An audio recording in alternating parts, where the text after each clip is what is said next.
Hello friends, welcome to the UPSC analyser. तो आज हम 28 मार्च का इंडियन एक्सप्रेस डिस्कस करेंगे।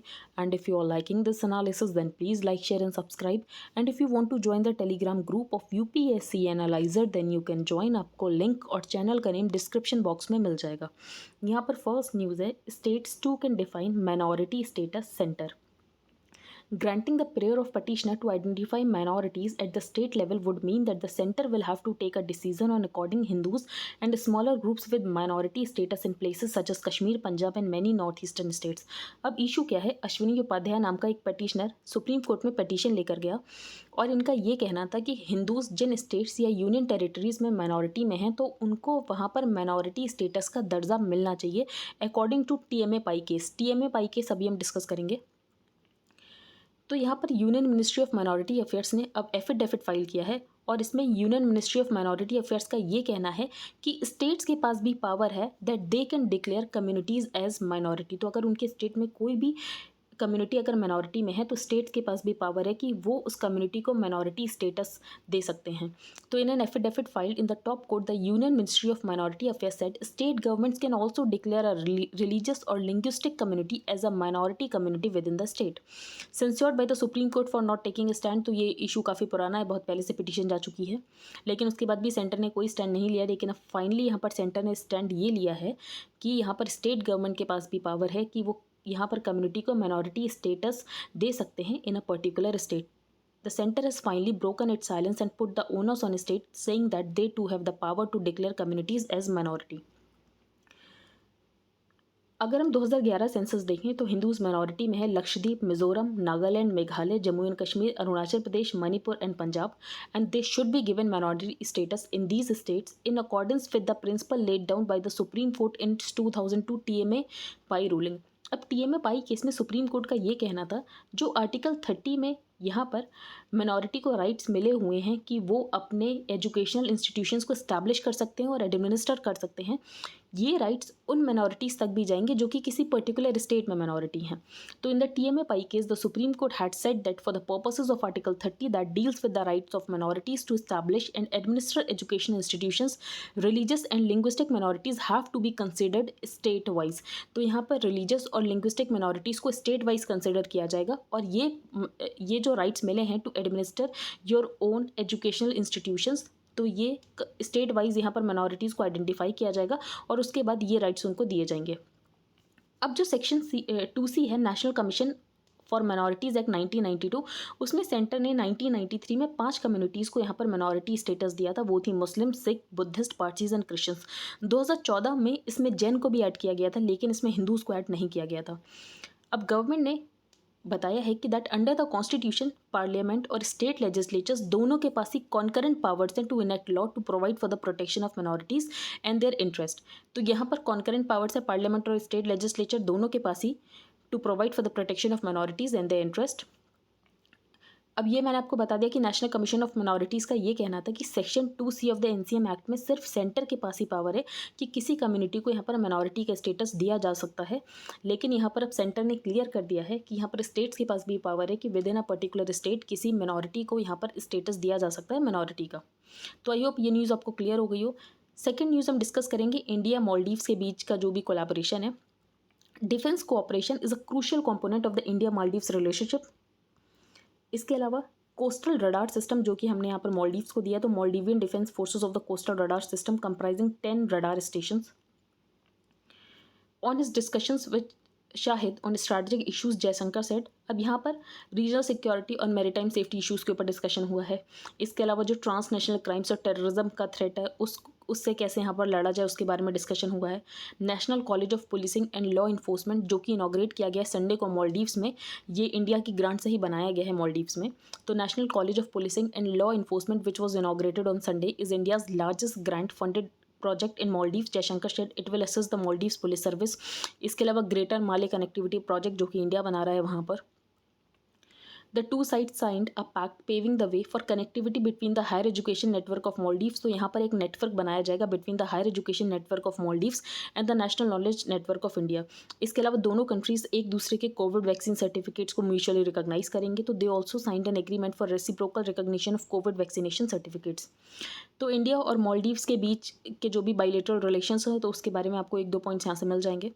आगे हम चलते हैं. यहाँ पर एक फैक्ट ये है, किसी भी इंडियन के पास अगर कोई भी ऑफशोर ट्रस्ट से उसकी कोई भी इनकम है तो उसको यहाँ पर डिक्लेयर करना पड़ेगा अपने आईटीआर में.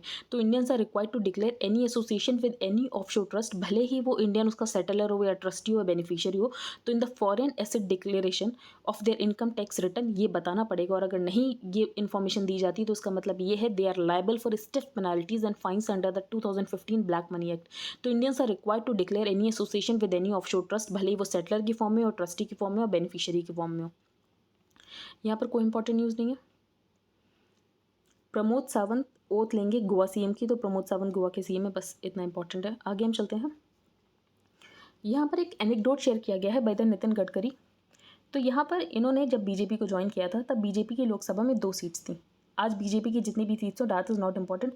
हमारे लिए इससे एक सीख ये इंपॉर्टेंट होती है कि कोई भी अगर आपकी आइडियोलॉजी है तो आप इस बारे में मत सोचो कि उस आइडियोलॉजी से आपको फ़ायदा हो रहा है या नहीं हो रहा है.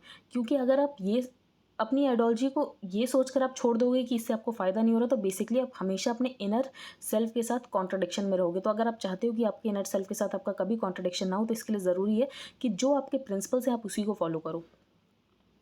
आगे चलते हैं. महाराष्ट्र गवर्नमेंट में change its mind, hope for Nanar refinery project revival. अब नानर रिफाइनरी जो प्रोजेक्ट है महाराष्ट्र में बनेगा और किसके कोलैबोरेशन के साथ बनेगा, तो United Arab Emirates and Saudi Arabia. तो यहाँ पर 6 million ton oil refinery project बनाया जाएगा ऑन द कोंकण कोस्ट. तो Nanar oil refinery project in Konkan has the potential to contribute millions of crores of rupees and employment to Maharashtra economy. अब यहाँ पर मणिपुर और नागालैंड के बीच में बाउंड्री डिस्प्यूट है. अभी जो एरिया है वो है किजौलसा, एक फॉरेस्टेड एरिया है जो कि जुजुक्यू वैली के पास लोकेटेड है. अब ये एरिया जो है ये मणिपुर में है, लेकिन नागालैंड का ये कहना है कि ये एरिया उनका है. तो the valley has been a bone of contention between Mao Nagas of Senapati and southern Angami Nagaland of Kohima. तो यहाँ पर जो नागाज हैं कोहिमा के, उनका ये कहना है कि ये उनका पार्ट है, लेकिन अगर देखा जाए तो मणिपुर में आता ही है. तो it was made unfairly part of Manipur by the British in the colonial era. तो आपको लोकेशन पता होनी चाहिए जो कि यहाँ पर मैंशनड है, किजौलसा. आगे हम चलते हैं. Chinese checkers. एडम स्मिथ की ये बुक तो आपको पता होगी, वेल्थ ऑफ नेशंस. इसके अलावा एडम स्मिथ की एक और बुक भी है जो कि है the theory of moral sentiments, जिसके बारे में लोगों को ज़्यादा नहीं पता है. तो ये भी इनकी ही बुक है, एडम स्मिथ की the theory of moral sentiments. अब इसमें स्मिथ एक हाइपोथेटिकल सिनेरियो बताते हैं कि एक हाइपोथेटिकल सिनेरियो ये है कि एक यूरोपियन क्या करेगा अगर उसे ये पता चले कि चाइनीज़ एम्पायर जो है वो अर्थक्वेक की वजह से पूरा ख़त्म हो गया है. तो पहले वो थोड़ा दुख जताएगा, डिस्पेयर दिखाएगा, सौरो दिखाएगा. उसके बाद वो ये सोचेगा यूरोप कि उसके कॉमर्स के ऊपर तो कोई फ़र्क नहीं पड़ा. अगर उसे ये पता चलेगा ठीक है उसके कॉमर्स के ऊपर फ़र्क नहीं पड़ा, तो वो एज़ यूजुअल अपना काम करना लगेगा, अपना बिजनेस करने लगेगा. तो he would obviously express sorrow, make melancholy reflections upon the precariousness of human life and might also speculate over how this disaster would impact commerce in Europe. अगर आज भी हम देखें तो यूक्रेन और रशिया में वॉर हो रही है, तो सारे कंट्रीज यही सोच रहे हैं ना इस वॉर का उनके ऊपर इम्पैक्ट क्या पड़ेगा. तो हर कोई अपने ही बारे में सोच रहा है, अपने ही सेल्फ इंटरेस्ट के बारे में सोच रहा है. ऐसा ही चाइना कर रहा है इंडिया के साथ. अब चाइना इंडिया के साथ ऐसा कैसे कर रहा है, जो भी डिजास्टर्स हुए लाइन ऑफ एक्चुअल कंट्रोल के अलोंग जो भी हुआ, उसके बाद यहाँ पर चाइना के वोंगी इंडिया में आ जाते हैं और वो चाहते हैं कि बिजनेस एज यूजुअल होने लग जाए. तो after all the disasters in bilateral relations he quietly walked into Delhi to tell the Indian leadership that the two should get along with business as usual. और यहाँ पर वो अपना 3 पॉइंट अप्रोच देकर गए कि इंडिया और चाइना में लॉन्ग टर्म विजन होनी चाहिए, विन विन मेंटालिटी होनी चाहिए. हमें ये नहीं सोचना चाहिए कि एक जो है सिर्फ दूसरे के कॉस्ट के ऊपर ही डेवलप कर सकता है. इंडिया ने भी यहाँ पर 3 पॉइंट्स बता दिए कि म्यूचुअल रिस्पेक्ट होनी चाहिए, म्यूचुअल सेंसिटिविटी होनी चाहिए, म्यूचुअल इंटरेस्ट होना चाहिए. जब तक चाइना इन तीनों पॉइंट्स को नहीं मानेगा, चाइना के साथ हमारा बिजनेस एज यूजुअल नहीं हो सकता है. अब ये चाइना आज से नहीं कर रहा है, चाइना का बेसिकली मोडस ऑपरेंडी ही यही है, चाइना काम ही ऐसे करता है. जब 1986 में चाइना ने इनकर्जन किया था सुमडोरोंग चू वैली इन अरुणाचल प्रदेश, उसके बाद 1993 में चाइना ने हमारे साथ एक एग्रीमेंट भी किया. अब चाइना ने जब एग्रीमेंट किया तो बेसिकली चाइना ने पीस और ट्रैंक्विलिटी एग्रीमेंट किया। और ये भी चाइना की एक ट्रिक थी कि पहले तो आप कुछ एरिया ले लेते हो, जैसे कि चाइना यहाँ पर सलामी स्लाइसिंग का यूज़ करता है। चाइना थोड़ा थोड़ा एरिया लेता रहता तो आपको लगेगा ठीक है थोड़ा एरिया तो है, फिर उसके आगे चाइना और थोड़ा एरिया ले लेगा। तो बेसिकली चाइना के ये सब मॉडस ऑपरेंडी है। Narendra Modi government has effected an important shift in India's border policy with China that includes, besides proactive diplomacy, strong ground posturing as well. तो सिर्फ कहने से बात नहीं चलेगी कि हम लाइन ऑफ एक्चुअल कंट्रोल में पीस और ट्रैंक्विलिटी रखेंगे। यहाँ पर चाइना को ये बात प्रूव भी करनी पड़ेगी कि चाइना ग्राउंड पे ऐसा ही कर रहा है कि नहीं कर रहा है। डोकलाम और लद्दाख क्राइसिस के बाद भी चाइनीज़ को समझ नहीं आ रहा जो डिफरेंट अभी जो रिजीम है उसकी अप्रोच बिल्कुल डिफरेंट है अगर हम पहले वाली रिजीम से कंपेयर करें। तो they continue with the old practice जो कि वो पहले करते थे कि पहले यहाँ पर इनकर्जन कर लिया फिर आके यहाँ पर पीस और ट्रैंक्विलिटी की बात कर ली। तो ऐसा पॉसिबल नहीं है, आपको ग्राउंड पे भी पॉस्चरिंग करके दिखाना पड़ेगा कि आप इन प्रिंसिपल्स को मान रहे हो। Both the External Affairs Minister and National Security Advisor of India have been able to convey Delhi's position firmly। और यहाँ पर पोलाइटली बता दिए वांग ही से कि अगर आप चाहते हैं बिजनेस एज यूजुअल हो सके तो वो बिल्कुल नहीं हो सकेगा जब तक यहाँ पर मिलिट्री स्टैंड ऑफ पूरी तरीके से ख़त्म नहीं हो जाता, आप अपने फोर्सेस को पीछे नहीं ले लेते हो। अब यहाँ पर चाइना एक और कोशिश कर रहा है दिखाने की, चाइना ये दिखाने की कोशिश कर रहा है कि सिर्फ हम यहाँ पर रशिया के साथ नहीं खड़े हैं, यहाँ पर इंडिया भी रशिया के साथ खड़ा है। लेकिन ऑथर ने ये बताया जो हमारा स्टैंड है यूक्रेन पे वो पूरी तरीके से डिफरेंट है चाइना में। भले वोट इंडिया और चाइना के एक जैसे देखते हो कि दोनों ने एब्सटेन किया, दोनों यहाँ पर रशिया को सपोर्ट कर रहे हैं, लेकिन एक्चुअली है नहीं। चाइना रशिया के एग्रेशन को जस्टिफाई कर रहा है in the name of security concern, लेकिन इंडिया रशिया के एग्रेशन को जस्टिफाई नहीं कर रहा है। तो however India takes a different view. India is committed to international rule of law and respect for the territorial integrity and sovereignty of nations. अब हम आगे चलते हैं, ये हम आर्टिकल डिस्कस करेंगे फ्रॉम मिसाइल्स टू मील्स। अब नरेंद्र मोदी गवर्नमेंट का ये है कि हमें आत्मनिर्भर बनना है डिफेंस इक्विपमेंट में, वैसे ही हमें यहाँ पर एग्रीकल्चर के फेज़ में भी सेल्फ रिलायंट बनना है। मील्स के लिए हमें सेल्फ रिलायंट बनना है, तो उसके लिए हम कैसे बन सकते हैं। अब यहाँ पर सेल्फ रिलायंट बनने का मतलब ये नहीं कि जिसमें आपको कंपैरेटिव एडवांटेज नहीं है कॉस्ट में उसको उसमें भी आपको सेल्फ रिलायंट बनना है, ऐसा नहीं है। आपको यहाँ पर कंपैरेटिव एडवांटेज देखना कि अगर आप कोई क्रॉप लगा रहे हो क्या उससे आपको फ़ायदा है, अगर उससे आपको फ़ायदा है तो सिर्फ उसी में आपको सेल्फ रिलायंट बनना है। तो but self reliance in food does not mean that we have to produce everything ourselves at home respective of the cost. नहीं, हमें यहाँ पर कॉस्ट कॉन्शियस भी होना है। तो it's true meaning lies in specialising in commodities. तो हमें उन कमोडिटीज़ में स्पेशलाइज होना है जिसमें यहाँ पर हमारे पास कॉस्ट एडवांटेज है। तो जिसमें हमारे पास कॉस्ट एडवांटेज है तो बेसिकली हम यहाँ पर सस्ते दामों में प्रोड्यूस कर सकते हैं, और अगर हम सस्ते दामों में प्रोड्यूस कर सकते हैं तो हम उसे एक्सपोर्ट कर सकते हैं and import those in which we do not have a significant comparative advantage. तो हमें यहाँ पर फॉलो करना है प्रिंसिपल्स ऑफ कंपैरेटिव एडवांटेज। तो हमें उन क्रॉप्स में यहाँ पर आत्मनिर्भर होना है जिसमें हमें कंपैरेटिव एडवांटेज है, जिसमें हमें कॉस्ट एडवांटेज है। अब ऑथर ने बोला कॉस्ट एडवांटेज तभी हो सकता है जब आप यहाँ पर रिसर्च एंड डेवलपमेंट में एक्सपेंडिचर करोगे, जो कि इंडिया में हो नहीं रहा है। तो in the area of agriculture and food our research reveals that it is the efforts and resources that a country puts in agri research and development. लेकिन अगर हम देखें तो हमारे यहाँ सिर्फ 0.6% रिसर्च जीडीपी में कंट्रीब्यूट किया जाता है। तो on agri R&D and education hovers around 0.6% of agri GDP. तो ये हमें बढ़ाने की ज़रूरत है, लगभग 1% तक तो बढ़ाने की ज़रूरत है, क्योंकि अगर हम यहाँ पर रिसर्च एंड डेवलपमेंट में एग्रीकल्चर सेक्टर में अगर 1 रुपये खर्च करते हैं तो उसका रिटर्न आता है हमारे पास 11.2। तो our research also shows that every rupee spent on agri research and development yields much better return 11.2 compare to return on every रुपये। अगर आप 1 रुपये फर्टिलाइजर सब्सिडी पे खर्च करोगे तो आपके पास रिटर्न आएगा 0.88, पावर सब्सिडी पे खर्च करोगे तो आपके पास रिटर्न आएगा 0.79। लेकिन अगर आप 1 रुपये यहाँ पर रिसर्च एंड डेवलपमेंट पे खर्च करोगे तो आपके पास रिटर्न आएगा 11.2। लेकिन उसके बाद भी इंडिया की डेमोक्रेसी में पॉपुलिज्म के चलते हम यही जगह इन्वेस्ट करते हैं, हम फर्टिलाइजर सब्सिडी देंगे, पावर सब्सिडी देंगे, लेकिन जहाँ पर रिफॉर्म करना चाहिए रिसर्च एंड डेवलपमेंट पे, जहाँ पर इन्वेस्ट करना चाहिए वहाँ पर हम नहीं करते हैं। तो with this type of resource allocation in the union budget of financial year 23 which is heavily tilted towards safety nets and subsidies, तो यहाँ से हमें अपना टिल्ट हटाना पड़ेगा, सेफ्टी नेट्स और सब्सिडीज़ में ज़्यादा यहाँ पर इन्वेस्ट करके हमें रिसर्च एंड डेवलपमेंट में यहाँ पर इन्वेस्ट करने की ज़रूरत है। तो अब यही रिस्पॉन्सिबिलिटी है कि कैसे हम मोर फ्रॉम लेस प्रोड्यूस करें, कि हम यहाँ पर कम इनपुट्स लें लेकिन ज़्यादा प्रोड्यूस करें। तो उसके लिए हमें रिसर्च एंड डेवलपमेंट करने की ज़रूरत है, high yielding varieties of seeds produce करने की ज़रूरत है। आगे चलते हैं, यहाँ पर एक इशू बताया गया है कि आने वाले टाइम में जो हायर एजुकेशन की डिमांड है वो बढ़ने वाली है, तो उसके लिए हमारे पास क्या सल्यूशन है। तो ये सॉल्यूशन बताया गया, one of the solution suggested in the national education policy is the introduction of digital technology in higher education. की कुछ ऐसे इंस्टीट्यूट्स, कुछ ऐसे जो कि सिर्फ यहाँ पर डिजिटली एग्जिस्ट करेंगे, उनका कोई फिजिकल कैंपस नहीं होगा। तो if you continue to construct physical campuses at this rate, we will not be able to meet the needs of the millions of student. So what the UGC has done is to focus on offering online education to the students who could not join a physical university. तो जो बच्चे यहाँ पर physical university नहीं join कर सकते, उनको एक ऑप्शन दिया जाएगा डिजिटल यूनिवर्सिटी का, और वो डिजिटल यूनिवर्सिटी से अपनी डिग्री ले सकते हैं।